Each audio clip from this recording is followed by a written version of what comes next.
اعوذ باللہ من الشیطان الرجیم بسم اللہ الرحمن الرحیم نحمدہ ونصلی علی رسولہ الکریم۔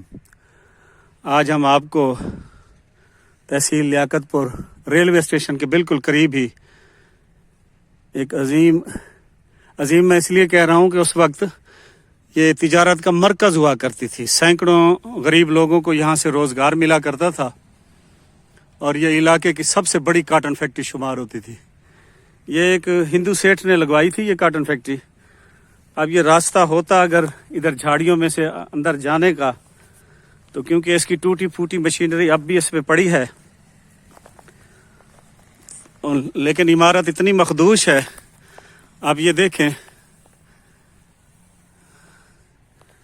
یہ اس کا جننگ روم ہے، یہ اس کا جننگ روم ہے۔ یہاں پریسنگ کے لیے بورے روئی کے بھرے ہوئے، اس زمانے میں بڑے لمبے اور چوڑے بورے ہوا کرتے تھے، ان میں روئی ڈال کے پھر ان میں سے پریس میں ڈالی جاتی تھی۔ اب تو ڈائریکٹ روئی جو ہے پائپوں کے ذریعے پریس میں آ جاتی ہے اور وہاں پریس ہو جاتی ہے، لیکن پہلے روئی پھٹی میں سے روئی بن کے بڑے بڑے بوروں میں پیک ہوتی تھی، پھر ان بوروں کو ڈھیر لگایا جاتا تھا، مزدور لگاتے تھے، بڑے طاقتور مزدور ہوا کرتے تھے، پھر ان بوروں کو الٹا کے پریس میں ڈال کے پھر پریسنگ کی جاتی تھی۔ یہ سامنے پریس ہی کی مشینری پڑی ہوئی ہے، یہ سامنے انتہائی بری حالت میں آپ کو کاش اندر جا کے یہ دکھا سکتا پوری عمارت۔ یہ عظیم الشان کاٹن فیکٹری جس کا نام شیو جی کاٹن فیکٹری تھا، یہ 1943 میں بنائی گئی تھی، جس وقت ہندوستان پاکستان کا بٹوارہ نہیں ہوا تھا، کیونکہ ہندوستان پاکستان کا بٹوارہ 1947 میں ہوا تھا، جبکہ یہ اس سے پہلے تعمیر کی گئی تھی 1943 میں۔ میں اگر ادھر کانٹے نہیں ہیں تو میں کوشش کرتا ہوں، یہ جو سامنے کمرے نظر آ رہے ہیں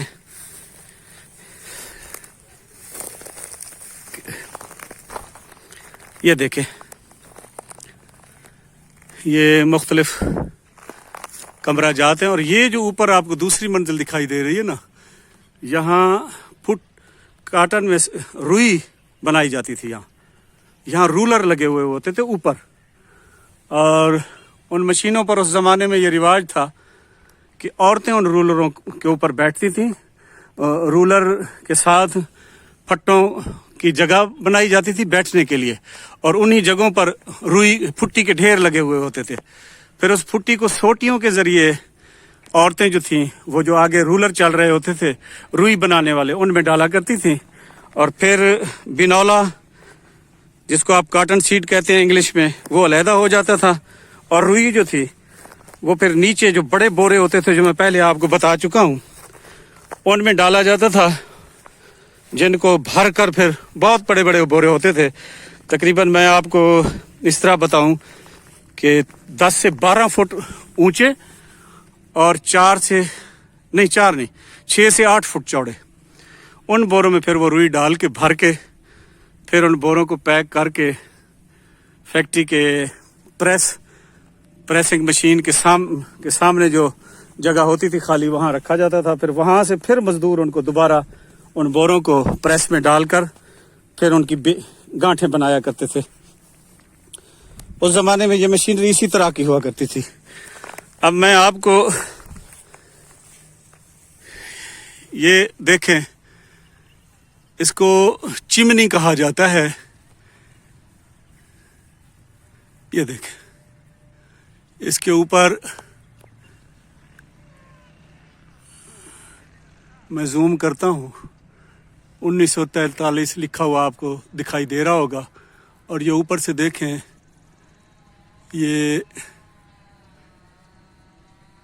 یہ چمنی کو مکمل، اب یہ شیو SHIV شیو شیو جی COTTON کاٹن FACTORY فیکٹری، اور نیچے ستارہ بنا ہوا ہے، پھر نیچے لکھا ہوا ہے چوہدری 1943۔ چودھری سے میں آپ کو بتاؤں کہ لیاقت پور جو ہے اس کا پہلا نام چودھری ہوا کرتا تھا۔ یہ ایک قصبہ نما شہر تھا اچھا خاصا آباد، اور اس کا نام چودھری تھا، لیکن پھر ہندوستان پاکستان بننے کے بعد جب خان لیاقت علی خان صاحب جو وزیر اعظم پاکستان تھے لیاقت پور تشریف لائے دورے پر، تو پھر ان کی نام کی مناسبت سے اس شہر کا اور اسٹیشن کا نام تبدیل کر کے لیاقت پور رکھ دیا گیا. اس سے پہلے یہ علاقہ چودھری کے نام سے جانا جاتا تھا. یہ چمنی دیکھیں. اور یہ جو چمنی تھی، کیونکہ اس زمانے میں اتنی آبادی نہیں تھی، عمارات اتنی اونچی اونچی چاروں طرف نہیں ہوتی تھی، تو یہ میلوں دور سے آنے والے لوگوں کے لیے راستے کا تعین بھی کیا کرتی تھی. وہ لوگ جو، کیونکہ آبادیاں اس وقت بہت کم تھیں، جنگل نما شہر ہوا کرتے تھے، تو جو لوگ بھول جاتے تھے اپنا راستہ تو وہ میلوں دور سے یہ چمنی دیکھ کر اندازہ کر لیا کرتے تھے اپنے راستے کا اور اپنے گھر کا. اور یہ چمنی جو تھی ایک طرح سے نہ صرف فیکٹری چلانے کے کام آتی تھی، بلکہ بھولے بھٹکے لوگوں کے لیے منزل کا نشان بھی تھی. یہ دیکھیں، اس کے اوپر تار بھی لگی ہوئی ہے اسی دور کی. وہ اوپر جا کے وہ جو روشنی ہوتی تھی انہی تاروں سے ہی یقیناً توانائی یا بجلی آپ کہہ لیں جو بوائلر سے بنتی تھی. اس زمانے میں بجلی تو نہیں تھی، بوائلر ہوا کرتے تھے فیکٹریوں میں. یہ پڑا ہے اس فیکٹری کا بوائلر. اب یہ دیکھیں، انتہائی مضبوط. یہ فیکٹریوں میں پہلے یہ بوائلر ہوا کرتے تھے، یہ بجلی پیدا کرنے کے کام آتے تھے، اور انہی کی پیدا کی ہوئی بجلی سے پھر یہ صنعتی یونٹ چلائے جاتے تھے. یہ بڑے طاقتور ہوتے تھے اور بڑی بڑی فیکٹریوں کو چلانے کے لیے کام آتے تھے. میں نزدیک جا کے اب یہ دیکھیں، جب کسی چیز کا کوئی وارث نہ رہے تو پھر اس کو لوٹنے کے لیے ہزاروں لوگ آ جاتے ہیں میدان میں. اب یہ دیکھیں، اس کا لوہا کیونکہ بہت موٹا ہے اور انتہائی وزنی، تو یہ کاٹ کاٹ کر لوگ لے گئے ہیں. اور یہ زیادہ اس لیے بچ گیا ہے کہ انتہائی موٹا لوہا ہے، انتہائی مضبوط ہے.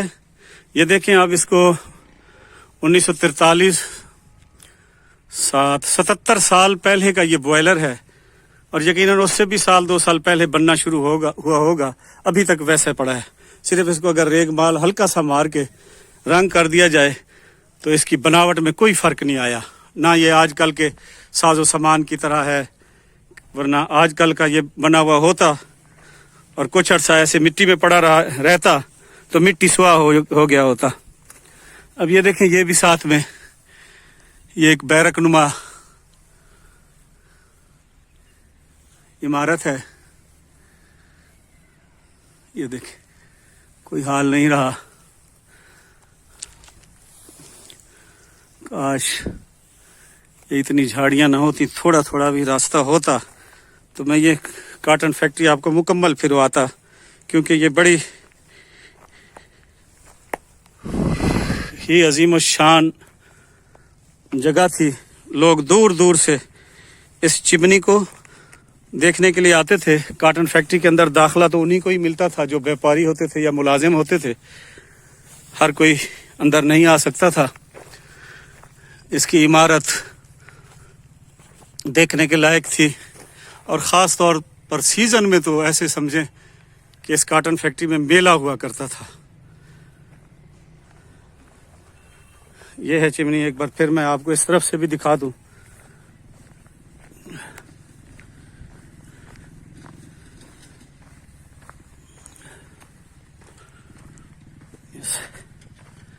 اب لوگوں نے اس فیکٹری کے اندر سے راستے بنا لیے ہیں آنے جانے کے، ورنہ اس کے چاروں طرف تو دیوار ہوا کرتی تھی کچھ عرصہ پہلے تک، اور اس پہ کسی قسم کی کوئی تعمیر نہیں ہوئی تھی. اب اس پہ تعمیرات بھی ہو گئی ہیں اور اس کے دفاتر پر بھی قبضہ ہو گیا ہے لوگوں کا، اور ساتھ میں بھی آہستہ آہستہ جو پوزیشن ہے کچھ عرصے کے بعد یہاں کچھ نہیں ہوگا. اللہ نہ کرے سارے وسیب دے لوگوں کو وہیں کوئی لٹ دا مال ڈسدا ونے تو پہ ویندن اللہ حیا دے وے یہ ہمارا ورثہ تھا عظیم الشان جس کو محفوظ کیا جانا ضروری تھا لیکن حکومتوں کی عدم توجہی کی وجہ سے یہ حال ہے اللہ پاک آپ کو سلامت رکھے اللہ پاک آپ کو سلامت رکھے